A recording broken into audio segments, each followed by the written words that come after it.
دلائل کو سامنے رکھ کر کبھی حقیقت پر پردہ ڈالنے سے حقیقت بدل نہیں جاتی. یہ ایک تلخ پہلو ہے تاریخ کا. جس طرح یزید کو قتل حسین سے بری الذمہ قرار کرنے کی کوشش کی جاتی ہے، جس طرح معاویہ کو حضرت عمار یاسر و امام مجتبیٰ صلوات اللہ علیہ کے قتل سے بچانے کی کوشش کی جاتی ہے، اسی طرح معاویہ ابن ابو سفیان کو مولا علی کے قتل سے بری الذمہ کرنے کی ایک انتہائی ناکام اور ناقص قسم کی کوشش دوبارہ کی جا رہی ہے. آج ہم جو کتب آپ کے سامنے پیش کریں گے، جو دلائل پیش کریں گے، امیر المومنین صلوات اللہ علیہ کی کرم نوازی سے ہم ان کی توثیقات بھی آپ کے سامنے پیش کریں گے کہ ہم کوئی غیر معتبر وغیر مستند شخصیات پیش نہیں کر رہے. شیعہ و سنی دونوں لحاظ سے ان باتوں کی مکمل انٹرپریٹیشن، مکمل معنی میں جو کمپلیکیشنز اس میں آتی ہیں اسے کلیئر کریں گے، اور ہر چیز کو سہل انداز میں آپ کے سامنے پیش کر کے کوشش کریں گے کہ ایٹ لیسٹ شیعہ سنی بھائیوں کو حقیقت سے آشنائی اور انہیں حقائق سمجھ آئیں. چلتے ہیں مفتی راشد بریلوی کی ویڈیو کی طرف، اور پھر انشاءاللہ تبارک و تعالی ہم آپ کے سامنے حقائق لا کر رکھتے ہیں. اور یہ پہلے مولا علی کے شیعوں میں سے تھا، یعنی اس کا تعلق پہلے شیعی یعنی علی میں سے تھا. یہ شیعہ عالم شیخ مفید کی کتاب الارشاد، اس کے صفحہ نمبر 18 پر شیخ مفید نے اسی بات کو بیان کرتے ہوئے لکھا کہ جمع امیر المومنین الناس للبیعت، مولا علی نے بیعت کے لیے لوگوں کو جمع کیا. فجاء عبد الرحمن ابن ملجم المرادی لعنہ اللہ، عبد الرحمن ابن ملجم مرادی مولا علی کے پاس آیا. فردہ مرتین او ثلاثا ثم بایعہ، مولا علی نے 2 یا 3 مرتبہ اس کو واپس لوٹا دیا، رد کر دیا کہ میں تم سے بیعت نہیں لوں گا. پھر آخر کار آپ نے اس سے بیعت لے لی. صفحہ نمبر 19 پر اس کی تفصیل لکھی ہے کہ مولا علی کی بارگاہ میں یہ عبد الرحمن ابن ملجم آیا، آپ نے اس سے بیعت لی. یہ کتاب ہے منتہی الامال، شیعہ عالم شیخ عباس قمی کی، جلد نمبر 1 صفحہ نمبر 237 اور صفحہ نمبر 245 پہ یہ پورا واقعہ لکھا ہے. عباس قمی صاحب لکھتے ہیں کہ اما کیفیت مقتل حضرت چنانکہ جماعتیں از بزرگان نقل کردان، مولا علی رضی اللہ تعالیٰ عنہ کی شہادت کی کیفیت کیا تھی؟ آپ کے مقتل کی بزرگوں نے نقل کیا ہے، بزرگوں کی جماعت نے. جی سامعین گرامی قادر، ڈیفینیٹلی آپ نے مولوی راشد کی بات سن لی ہوگی. دیکھیں مولوی راشد صاحب، میں آپ سے ایک بہت کلیئر کٹ بات یہاں پہ کروں. آپ نے پچھلے 2-3 سال سے یہی ریپیٹڈ چیزیں لا کے رکھنا شروع کی ہوئی ہیں. جی فلاں نے یہ لکھ دیا تو فلاں نے وہ لکھ دیا تو فلاں یہ تو فلاں وہ ہے. پہلی بات تو یہ ہے کہ ہم نے جو آپ بار بار وہی دلائل لا کے رکھے ہیں، ہم نے ان کا پہلے بھی جواب دیا ہے اور تفصیل کے ساتھ دیا ہے. فار ایگزامپل شیخ مفید رحمہ اللہ کی الارشاد، شیخ عباس قمی رحمہ اللہ کی منتہی الاعمال، ہم نے تفصیلاً ان سب عبارتوں کے جوابات دیے ہیں کہ بھائی ہمیں اس میں کوئی کلام نہیں ہے. ابن ملجم خارجی تھا، ہم نے اس پہ کب کلام کیا ہے؟ مسئلہ تو یہ ہے کہ کبھی کسی شیعہ نے انکار کیا ہو کہ معاویہ ابن ملجم کے اس سارے پروپیگنڈے میں جو اس نے مولا علی کو قتل کرنے کے لیے شروع کیا تھا، معاویہ اس میں شامل نہیں تھا. کسی شیعہ عالم نے، محدث نے، مفسر نے، مؤرخ نے، کسی صاحب تحقیق، صاحب نظر شیعہ نے کبھی اس مسئلے سے انکار کیا؟ نہیں کیا. آپ کو چاہیے تھا آپ تردید دکھاتے. ابن ملجم کے خارجی ہونے میں کس کو کلام ہے؟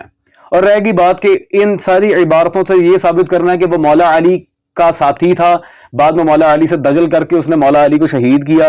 ابن ملجم کو شیعہ بنانے کی جو ایک کوشش کی جاتی ہے. اچھا مولوی صاحب، مجھے آپ ایک بات بتائیں، کیا شیطان پہلے اللہ کا فرما بردار نہیں تھا؟ تھا، بالکل تھا. کئی سال، کئی ہزار سال اس نے عبادت کی ہے اللہ کی. تو کیا آپ یہ کہیں گے کہ اللہ کے ساتھ رہنے والے اللہ کے ساتھ معاذ اللہ دجل کرتے ہیں، پھر اللہ کو چھوڑ کے چلے جاتے ہیں، پھر وہ مردود ہو جاتے ہیں، پھر اللہ انہیں رجیم کہہ کے نکال دیتا ہے؟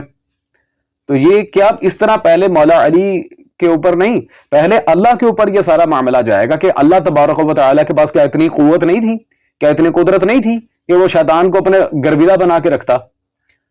یہ بدبختی دوسرے کی ہے، اس میں شیعت کا اور مولا علی کا کیا عمل دخل ہے؟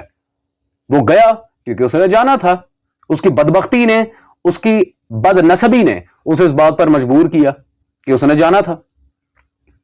اس میں کیا سارا کرائٹیریا, معاویہ اس سے کیسے بری ذمہ ہو گیا؟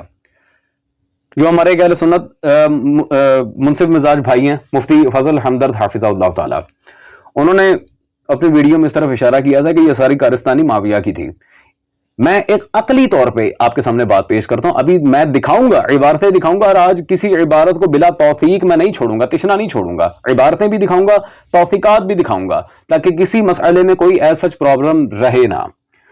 میرا آپ سے سب سے پہلے تو یہ سوال ہے, جتنے بھی شیعہ سنی منصف مزاج اہل تحقیق و صاحبان نظر یہ ویڈیو دیکھ رہے ہیں, میں ان سے یہ سوال کرتا ہوں کہ ابن ملجم مرادی لانتی, مان لیا چلو شیعہ تھا, نعوذ باللہ بقول آپ کے, چلے مان لیا شیعہ تھا یار, شیطان بھی پہلے اللہ کے یہاں تھا, پھر اسے بھی کہا وہ اللہ کا شیعہ تھا, بعد میں اس نے اللہ سے دغا بازی کی تو اللہ کے اپنے ہی ان سے نعوذ باللہ ذات باری تعالیٰ سے استغفر اللہ پھر دجل کر گئے. تو یہ فلسفہ تو خارج ہے. اب رہ گیا اس کا امیر المومنین کو شہید کرنا. مولوی صاحب نہروان سے بھاگا ہوا خارجی تھا وہ, جیسے اور خوب, نہروان سے مصر, پھر مصر سے واپسی کلزوم, کلزوم سے عراق, عراق سے کوفہ, کوفہ سے جامع مسجد, گھوڑا, کھانا پینا, رخت سفر, قطام ملونہ کا حق مہر, تلوار, پھر تلوار کو ہر روز 1000 شامی دینار کا زہر پلانا. کس نے پیسے دیے؟ کہاں سے آئی اس کے پاس اتنی دولت؟ ایک جنگ کے فراری کے پاس مال ہی کتنا ہوتا ہے مجھے آپ یہ بتائیں, جو جنگ سے اپنی جان بچا کے بھاگے, اس کے لیے تو پھٹی ہوئی جوتی بھی غنیمت ہوتی ہے, تو اس کے پاس اتنا سارا پیسہ کہاں سے آیا کہ اس نے اتنا بڑا سفر بھی طے کیا, اعلیٰ نسل کا گھوڑا خریدا, یہ سارے معاملات کیے, اپنے اور قطام کے لیے یہ ڈریسز لینا, شادی کی تیاریاں کرنا, حق مہر دینا, یہ سب کچھ کیسے طے کیا اس نے؟ کس نے پیسے دیے اسے؟ کوئی پیچھے تھا تو یہ سب کچھ ہوا ہے نا, ورنہ اس کے پاس اتنا سرمایہ تو تھا نہیں. ابن ملجم کون سا کوئی مشہور عرب کا تاجر تھا کہ اس نے بس بزنس کیا, اس کے پاس سارے کے سارے پیسے آ کے جمع ہو گئے. خیر, یہ عقلاً سوال پہلے تو اسے رد کر کے دکھائیں, اس کے بعد بات ہوگی. سامعین گرامی قدر, میں آپ کے سامنے اب چلوں شیعہ سنی دونوں کتابوں سے دلائل مجھے پیش کرنے ہیں, تاکہ اس چیز کو بیسیکلی ہم کلیئر کریں.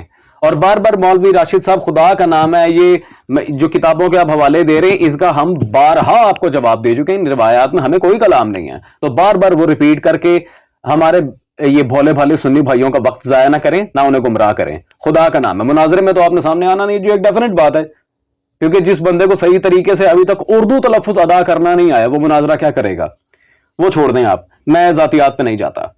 سب سے پہلے تو میرے پاس یہ موجود ہے مفتی جعفر حسین مرحوم کی, جسے ہر شیعہ سنی واقف ہے, ان کی شارح نہج البلاغہ کے سیرت امیر المومنین مولا علی کی سیرت, جلد نمبر اول, صفحہ نمبر 759 پہ انہوں نے بالکل واضح الفاظ میں لکھا کہ کچھ بعید نہیں کہ اس کی تہ میں کوئی سازش کار فرما ہو.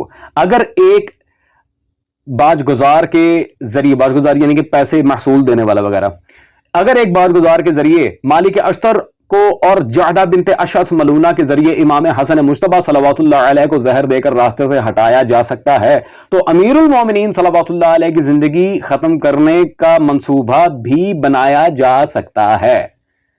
مولا علی کی زندگی ختم کرنے کا منصوبہ بھی بنایا جا سکتا ہے. یہ ایک بالکل سیدھی بات ہے, بدیہات میں سے ہے, یہ بدیہیات میں سے ہے, یہ ایک بالکل بدیہی امر ہے یہ. سامعین گرامی قدر, تو یہاں پہ ایک اشارہ نہیں صحیح, لیکن مفتی جعفر نے اشارہ کیا معاویہ کے اوپر, مولا علی, امام مجتبی اور حضرت مالک اشتر نخعی, ان سب کے لحاظ سے معاویہ کو انہوں نے اشارتاً سامنے رکھا. اب عبارت میں, تاریخ میں معاویہ کا کیا جھول جھال تھا, ابن ملجم کا اپنا اعتراف کیا تھا, اور مولا علی کی شہادت پر جشن کس نے منایا, ہم یہ بھی شیعہ کتابوں سے آپ کے سامنے رکھتے ہیں, اور پھر الحمدللہ ان کتب کی توثیق بھی ہم آپ کے سامنے رکھیں گے. سب سے پہلے تو نجم الملت قبلہ نجم الحسن قراروی رحمہ اللہ کی کتاب ذکر العباس میرے سامنے موجود ہے. ذکر العباس صفحہ نمبر 50 میں انہوں نے بالکل واضح لکھا کہ معاویہ نے اس سے کہا ہے, ابن ملجم اگر تو چاہتا ہے کہ در مقصود ہاتھ آئے اور قطامہ جیسی حسین عورت تیرے لیے حلال ہو جائے تو سن, ایک ذرا بہادری تو کرنا پڑے گی اور حضرت علی کا سر لانا پڑے گا, اس لیے اس کا مہر خون علی ہے. معاویہ نے قطام کے مہر کے بارے میں یہ ابن ملجم ملعون کو کہا تھا.